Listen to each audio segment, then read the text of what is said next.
সুপ্রভাত সকলকে। চলো আজকে সকালবেলা দিদির গাছের ফুল আর সবজি দেখিয়ে সকালটা শুরু করি। রোজ দিন তো একইভাবে সকাল শুরু করি, আজকে একটু অন্যভাবে, তোমাদেরও ভালো লাগবে। আমার না ভারী সুন্দর লাগে ভেন্ডির এই ফুলটা। কি সুন্দর না, লাইট একটা ইয়েলোইশ কালার, ভেতরটা মেরুন। মানে মনে হয় প্রকৃতির কি অপরূপ সৃষ্টি। গাছগুলো এত সুন্দর হয়েছে ভেন্ডির, আর এইদিকে দেখো উচ্ছে হয়েছে। আরও কয়েকটা ছিল, দিদি মনে হয় তুলেছে। ভালো লাগলো না সকালবেলাটা? গুড মর্নিং, কেমন আছো সবাই? আশা করবো সবাই ভালো আছো। আমরাও ভালো আছি, গরমটাও ভালো আছে। শোনো, এখন বাজে হচ্ছে সকাল 9:10। সকাল থেকে আর আসেনি তোমাদের সামনে। চুলগুলো পুরো ভেজা। গতকাল রাত্রে কত অভিযোগ শুধু শোনো। গতকাল রাত্রে প্রচণ্ড লোডশেডিং হয়েছে। পল্লব তো গিয়ে কি করেছে, আমাদের ওই ঘরটা একটু বেশি ঠান্ডা এই ঘরের তুলনায়, আর বাইরে বেশ ভালো হাওয়া দিচ্ছিল। ও বলে আমি বাইরে গিয়ে বসি বলে ও দুটো চেয়ার নিয়ে গিয়ে বাইরে বসেছে। মানে এত বেশি হিউমিডিটি ছিল, গরম যতটা না বেশি ছিল, মানে টেম্পারেচার, হিউমিডিটি বেশি ছিল। আজকেও সকাল থেকে তাই, সিঁদুর দেখো গলে গলে পড়ছে, এরকম হিউমিডিটি। তো যাই হোক, আমি আর বিছানা ছেড়ে উঠিনি, বিছানাতেই শুয়েছিলাম, ঘুম হয়নি। সব কিছুর সাথেই মানিয়ে নিতে হয়, এটাই তো জীবন। তারপরে সকালবেলা উঠলাম, পল্লব বললো ছাড়ো আজকে আর যেতে হবে না। আজকে আমাকে ডেকে তুলেছে 5:30টায় পল্লব। বললাম না না যাবো, কাজের দায়িত্ব কাজের দায়িত্ব, আমার কাছে ভাই কাজের দায়িত্ব কাজের দায়িত্ব। দিয়ে গেলাম মোমের ওখানে। তখন পল্লব আজকে চাটা করেছে, যেহেতু আমার উঠতে দেরি হয়েছে। স্নান পুজো সারলাম, চা খেলাম, খেয়ে গেলাম। ওখান থেকে কাজ সেরে 8:30 8:40 ঘরে ঢুকলাম। ঢুকে ভাতটা 1 ফুট দিয়ে রেখে গেছিলাম, সেকেন্ড ফুটটা দিয়ে উপর দিয়ে দিয়েছি। মাছের ঝোল আর পটলের আচারি পটল তো কালকেই করে রেখেছি। পল্লবকে বললাম আজকে আমাকে একবার অফিস থেকে বেরোতে হবে 3:30 নাগাদ, মানে আমার বাড়িরই কাজের জন্য, নিজস্ব কাজের জন্য বেরোতে হবে আর কি। তো বললাম আজকে আমি টিফিন নিয়ে যাব না, একটুখানি ভাত মাছের ঝোল দিয়ে খেয়ে বেরিয়ে যাব, আর সঙ্গে একটু হালকা খাবার কিছু রেখে দেবো, একটু ফল টল কিছু রেখে দেবো, সেগুলোই খেয়ে নেবো। এখন চুলটাকে না সকালে, বিশ্বাস করবে না, কালকে শ্যাম্পু করেছি, রাত্রিবেলা পুরো চুল প্রায় পুরোটাই ভিজিয়ে স্নান করেছি। তারপরেও মনে হচ্ছে কি এখানে এরকম হাত দিচ্ছি, ঘামে হাত ভিজে যাচ্ছে। ওই জন্য ভাবলাম না, চুলটা যখন ভিজিয়েছিলাম সকালে একটু ভালো করে, এত কেশরাজি বাবা, কেশবতী কন্যা আমি, তো চুলটা একটু শুকিয়ে নিই। আর ভিডিও এডিটিং হয়ে গেছে, এখন জাস্ট প্রডিউস করে আপলোড করব, সেইটা সেরে নিই। আজকে বেরোবো একটু তাড়াতাড়ি, কারণ বুঝতেই পারছো প্রাইভেট জব সবে এখনও 1 মাসও হয়নি। একটু তাড়াতাড়ি গেলে তখন ছুটিটা নেওয়ার সময় মন থেকে একটা আলাদা স্যাটিসফ্যাকশান থাকবে যে না, আমি তো আগে থেকে ঢুকে গেছি নিজের মনের কাছে। ম্যাম কিছু বলবে না, স্যারও কিছু বলবে না, কিন্তু নিজের মনের কাছে একটা স্যাটিসফ্যাকশান দরকার, তাই না? রেডি আমার খাবার, মাছ, ঝোল, আলু আর কাঁচা লঙ্কা তো তার সাথে আছেই। খেয়ে নি, 9:10 হয়ে গেছে। টাটা টাটা, আজকে একটু তাড়া আছে, পরে কথা হবে। শুভ সন্ধ্যা সবাইকে।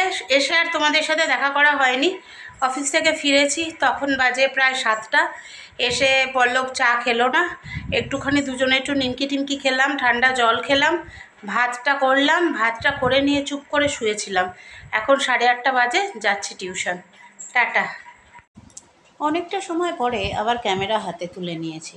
না, আমি হাতে তুলে নিইনি, হাতে তুলে নিয়েছেন আমার কর্তামশাই। আমি কাজ করছি, কর্তামশাই ভিডিও করে দিচ্ছেন। আমি বললাম আজকে জানো তো বেশি কিছু শ্যুট করতে পারিনি। বলছে ঠিক আছে তুমি কাজ করো, আমি ভিডিও করে দিচ্ছি।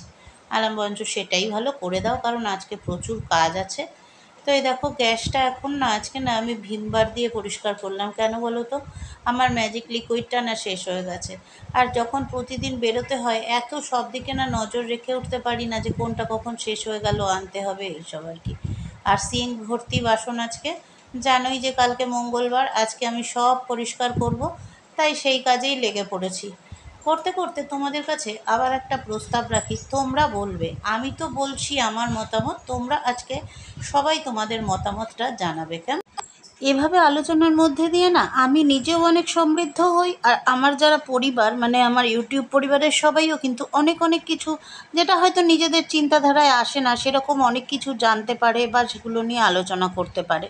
তো আজকের বিষয় হচ্ছে পোশাক।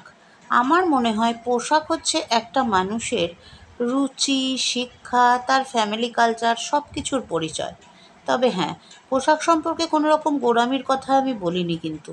তোমার যেই পোশাকটা তুমি ক্যারি করতে পারবে। শাড়ি পরলেই সে খুব ভদ্র না। তুমি যদি চিন্তা করো যে তুমি অসভ্যতা করবে, শাড়ি পরেও তুমি যথেষ্ট অসভ্যতা করতে পারো। আবার তুমি যদি চিন্তা করো যে না তুমি ভালোভাবে সুন্দরভাবে নিজেকে রিপ্রেজেন্ট করবে, তাহলে তুমি কিন্তু শাড়ি ছাড়া অন্য পোশাকেও, যেমন জিন্স টপ বা ধরো স্কার্ট টপ, কুর্তি বা চুড়িদার, সব কিছুতেই কিন্তু নিজেকে প্রকাশ করতে পারো সেইভাবে। দেখো, আধুনিকতা কিন্তু পোশাকে হয় না, আধুনিকতা হচ্ছে মানুষের মনের প্রসারতাতে হয়। তোমার মন কতটা প্রসারিত সেটাই তোমার আধুনিকতার প্রমাণ। তুমি শরীর দেখিয়ে পোশাক পরলেই তুমি খুব আধুনিক হয়ে গেলে, তা কিন্তু নয়। আর পেশার সাথে সাথে সবসময় পোশাকের দিকেও নজর রাখতে হয়। তুমি যে পেশায় আছো, তোমার পোশাকটা কিন্তু সেই পেশাকে রিপ্রেজেন্ট করছে। কখনোই এমন পোশাক পরা উচিত নয় যাতে তোমার পেশাটাকে লোকে অশ্রদ্ধা করে, তাই না? এই যে ধরো আমি আমার কথা বলছি, পল্লব সেদিন কয়েকটা কুর্তি আমার জন্য বুক করছিল ফ্লিপকার্টে। তো ও আমার জন্য ইয়েলো কালার নিচ্ছিল, যেহেতু ইয়েলো কালারটাতে আমাকে খুব মানায়।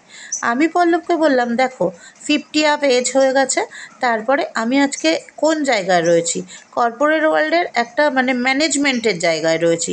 সেইখানে দাঁড়িয়ে আমার আন্ডারে যারা থাকবে, যারা কাজ করবে, বা আমার সাথে যাদের ওঠা বসা কাজকর্ম থাকবে, তারা আমাকে শ্রদ্ধা করবে, এরকম একটা জায়গা করে সেই ধরনের পোশাক পরতে হয়। একটু লাইট টাইপের কালার তুমি চুজ করো। হ্যাঁ, তাই বলে কি আমি পরছি না, যেগুলো আছে সেগুলো তো পরছি।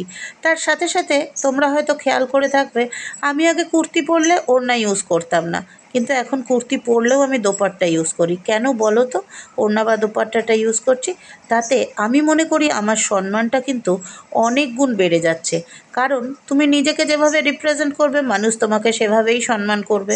আমি আজকে নিজেকে সেইভাবে রিপ্রেজেন্ট করছি, তাই ম্যাডাম ছাড়া কেউ কথাই বলে না আমার সাথে। ইভেন কি কলকাতার অফিসেও যখন আমি কথা বলি ফোনে, তাদের সাথে আমার কখনো দেখাও হয়নি, কিন্তু তারাও যথেষ্ট শ্রদ্ধা করে সম্মান দিয়ে কথা বলে।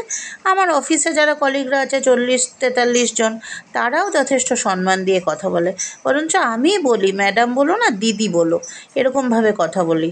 ইভেন কি আমার যে ম্যাডাম, তিনিও তো আমার থেকে বয়সে অনেক ছোট, তিনিও যথেষ্ট সম্মান দিয়ে আমাকে কথা বলেন।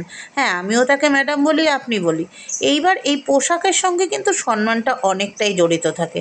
যদি ভুল বলে থাকি শুধরে দিও, ঠিক বলে থাকলে মতামত জানিও। রাত বাজে 11:30। কী আর বলবো, গরমের কথা আর বলে লাভ নেই, সবাই তো এটা ফেস করছো। কিন্তু এই এই দুঃখে আমি কাজটা করি না। কি দুঃখ জানো তো? দেখো ভোল্টেজ কমে গেল, আলো কত কমে গেল দেখো। কি দুঃখ জানো তো?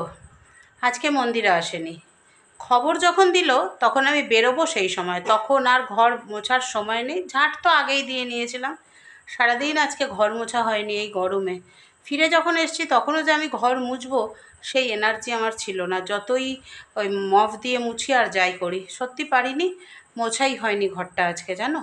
তার মধ্যে গরম, এই দেখো কীরকম ঘাম পড়ছে, ঝরছে।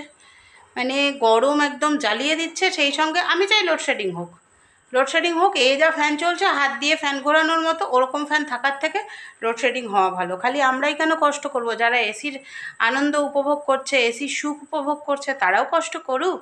তাদের জন্যই তো আমাদের এত কষ্ট। এসিগুলো চলছে বলেই ভোল্টেজটার এই অবস্থা। তার থেকে লোডশেডিং হয়ে যাক, তারাও কষ্ট করুক, আমরাও কষ্ট করি। সবার জন্য একই রকম থাক, এক যাত্রায় পৃথক ফল হওয়া তো ভালো না, তাই না বলো?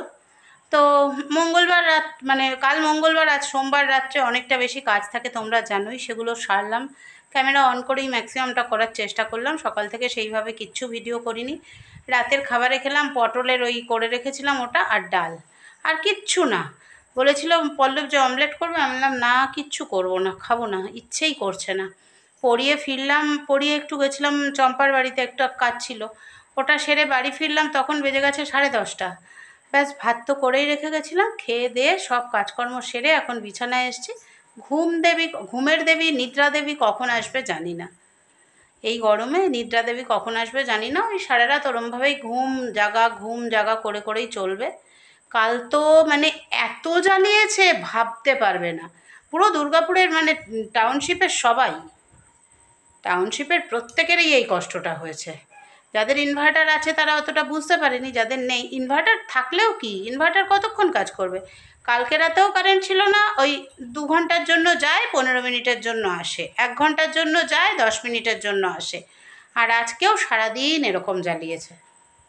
চলো আজকের মতো টাটা, বাই বাই। শুধু নিজের কথাই বলে যাচ্ছে যে কি কষ্ট দিয়েছে পাওয়ার। চলো টাটা।